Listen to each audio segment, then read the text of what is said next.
For the first time, we can say confidently that there's been a finding that some of that espionage, that spying on Americans, actually violated the law. So we've gone from something that at the beginning, when Susan Rice first defended herself. The allegation is that somehow Obama administration officials utilized intelligence for political purposes. That's absolutely false. To now, yes, we violated those rules, and they disclosed that just days before Trump was elected president. This is an amazing abuse of power, and it dwarfs any of the other sort of made-up stuff that we're looking into now. This is a big story. Declassified documents first obtained by the news outlet Circa show the FISA court sharply rebuking the Obama administration for essentially doing what was alleged, unmasking at big numbers, thousands of Americans falling up into this collection. And we're just getting the fallout from it today. Let's bring in our panel. Molly Hemingway, senior editor at The Federalist, A.B. Stoddard, associate editor at Real Clear Politics, and syndicated columnist Charles Krauthammer. Molly, you know, this has obviously been focusing, swirling around on Capitol Hill, but to see the actual FISA court rebuke is pretty stunning. Yeah, to learn that the Obama administration was routinely violating the privacy protections of Americans, violating their Fourth Amendment rights, is stunning. And God bless John Solomon and Sarah Carter for digging into this, because we have an entire media complex that supposedly cares about democracy dying in darkness. And yet when this ruling first came out, they accepted the sort of anodyne statement from intelligence agencies that the big news was just they were going to stop doing some email collection program that they'd been doing. And these are the types of stories that need to be dug into aggressively by many reporters to find out more about precisely what these violations were, who was impacted by them, and what is being done to truly correct it. Because this was also the kind of thing that they had previously been warned about, and they didn't fix it. They didn't change the oversight. And that is something that can't continue into this administration. You know, this comes as there's a renewal of this, the ability to do this. Right. And this is a big debate now on Capitol Hill. Well, it has to become a bigger debate, I think, off of Capitol Hill, because there are two sides to metadata collection and what the NSA does. A lot of people think it's necessary to keep us safe.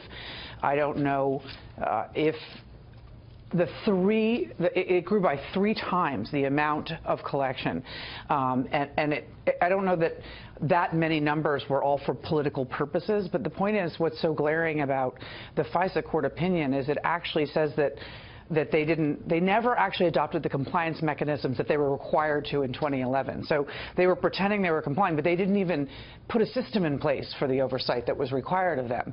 How can that happen? So this has to be scrutinized by everyone on both sides of that debate, whether we need more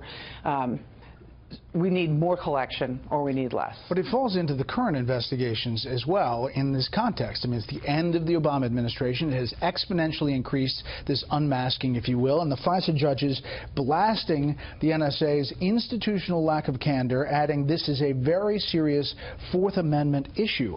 And clearly in these documents, they're frustrated. They're losing patience. And I think it will cause there to be new institutional safeguards. I think the debate over whether or not to have the metadata, the metadata is sort of over. We had it. We have this tremendous capacity to scoop up the data and to analyze it. The problem is the power it gives the people who scoop it up and the oversight. Now, clearly what we had was a defiance of the courts. I'm worried that it's going to get caught up with pure partisanship. It looks as if it was abused by the Obama administration. What I think we ought to be thinking about is how do you institute new mechanisms that will be adhered to and oversight perhaps from the Congress, but also from the courts, so that it's not abused in the future. I'm just worried that we're going to be obsessed with who did what to whom when, looking to find scapegoats and to retroactively put the Obama administration on trial. There are probably abuses that ought to be exposed and people punished, but that's not the major issue. The major issue, we're in a new age. We have new capacities. How do you harness it? But if there's evidence of a political element to this, it changes the dynamic of what we've been covering. Well, it certainly would, but I do think it is important to think of this as one of the things that came out was that the CIA was responsible for most of the violations. Well, that happened also in the 70s when it came out that the CIA was spying on Americans. We had Church Commission hearings to make sure that we were protecting the rights of Americans, and that does need to happen apart from the political story. Having said that, we did just come out of an administration that does appear to have been engaged in some type of political use of espionage, whether that was dealing with the negotiations on the Iran deal or something to do with the Trump administration, and we do need to get to the bottom of that too. But these are two separate and important issues. But the Church Commission is a good example of how as Americans, we tend to overshoot. It had to be done. It had to be a corrective. There were tremendous abuses. But it's so overshot that according to people who are sort of in the business for several decades, our ability to spy was very much diminished, and we suffered as a consequence. The president overseas met today with Pope Francis. Thank you very much.